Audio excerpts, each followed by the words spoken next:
So next up, we've obviously got the obligatory $1 million fighting championship matchup. Average Joe did win the title at Summer Jam, and he's going to go up against one of my personal favourites, Diamond Joe. Diamond Joe goes way back. Now, the history of all this stuff goes back to 2K12 on the Xbox 360. I made a lot of these characters on there, and I just kind of brought them along with me as I went along with different games. Or was it 2K13? I can't remember which game it was. Yeah, I think it was 2K13 actually, not 2K12.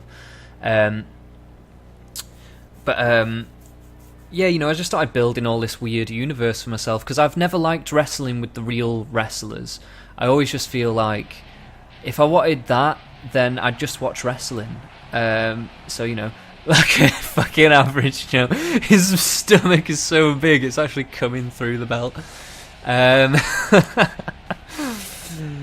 But yeah, I've tried to add like elements to it as well, that like things that I would like to have seen in wrestling, or stuff that I find like more intriguing, like stuff that I think makes it more enticing, because it is a video game, it's not real life.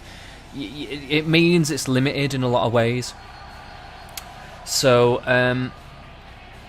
you know, this is why I had something like the $1 million fighting championship, because I really like the stipulation. You know, every match you get $1 million. If you're in the match, it doesn't matter if you win or lose. If you're just the champion, you get $1 million every time. So the person who's fighting for it also is fighting for the chance for $1 million, and you know, it just adds a bit of tension. And also the stipulation that you always have to defend it every show. You don't know who it's going to be against. There's no hierarchy for it. There's no number one contender.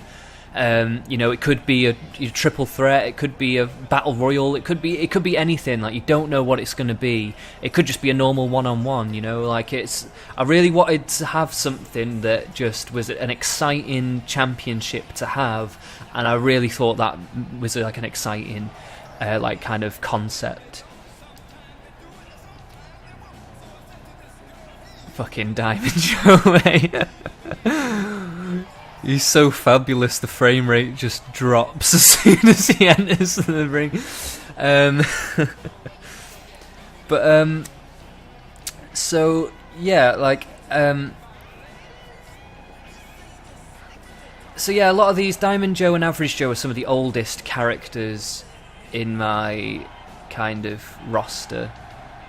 I didn't actually add Diamond Joe for a long time. I didn't actually make him until recently, but he is actually one of the older characters that's been floating around. And like, yeah, he's just some mad casino owner. He owns casinos on like different asteroid belts and shit like that. Like the whole concept for this, like, because obviously I just like, I've always, with the wrestling games, I've just always enjoyed creating wrestlers. That's just always been my thing. Like, I've just always liked doing that. Like I just like the vibrance of it, and going for the crotch grab from the get-go. Average Joe, what a guy. And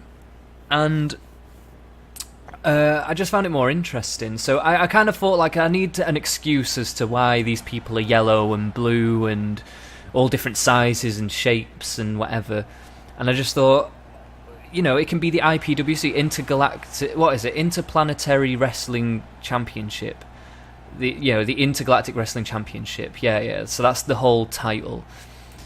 So, like, you know, essentially, you know, all these beings are like, you know, I didn't want it to make too much sense, but basically, you know, they're just all from different planets, different dimensions. You know, some of them from heaven, some from hell. Like, some, you know, it's just all really stupid crap. Like, you know, the reason that they're here. You know, they're all here for different reasons. In a way, I took some inspiration from Lucha Underground. Lucha Underground's my favourite wrestling promotion at the moment. But I took some inspiration in the sense of I wanted them to all be there. I wanted them to all have their own stories. So it's not just the title belts that are the exciting thing. I wanted there to be other things, and so you've got people like Marshall Jones and the spin-offs, the tag team, the spin-offs, and the Nice Guys, who have a feud that spills out, because they're both musicians. Both of those groups are musician-based. They're actually parodies of me and my friends. We did some musical improvisations that we recorded, and they just go down as in-jokes in our friend groups. And fucking Diamond Joe's got such a good moveset. But yeah, fucking. So, you know, that kind of is spawned out of that, and that feud is going on all the time. So, like, you know, that'll never get reconciled. That's like an ongoing feud that will always be going on. Oh my god, it looks like Average Joe's gonna win this. Oh my god, he's gonna win. No. Oh my god. No, as if. Oh my god. But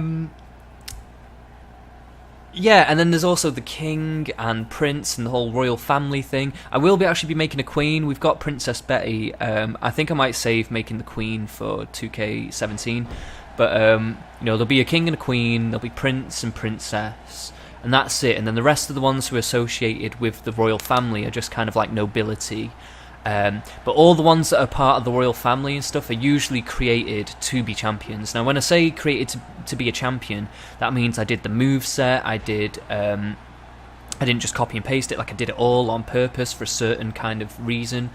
You know, they have particularly high stats as well. They still have weaknesses, just like everybody else.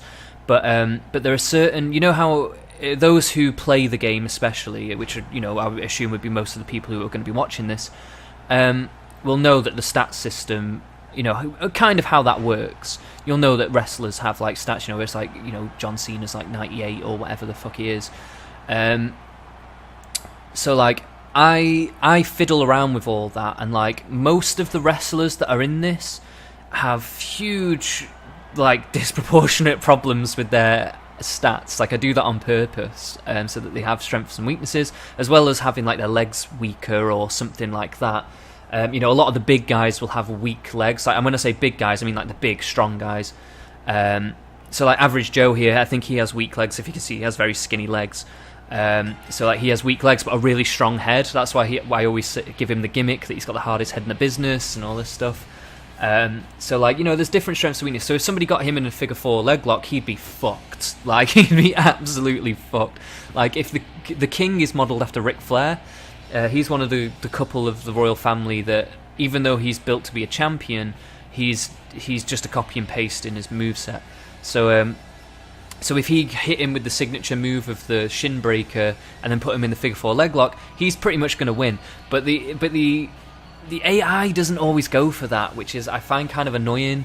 I wish that the AI would capitalise more on those weaknesses, but you know, and I hope to see a bit more of that in 2K17. I mean, if there's any help that I can get with sliders, something like that, because I've got pretty good sliders, I think, because there's other sliders that you can get in the options menu, which, you know, dictate stuff about the AI and whatever.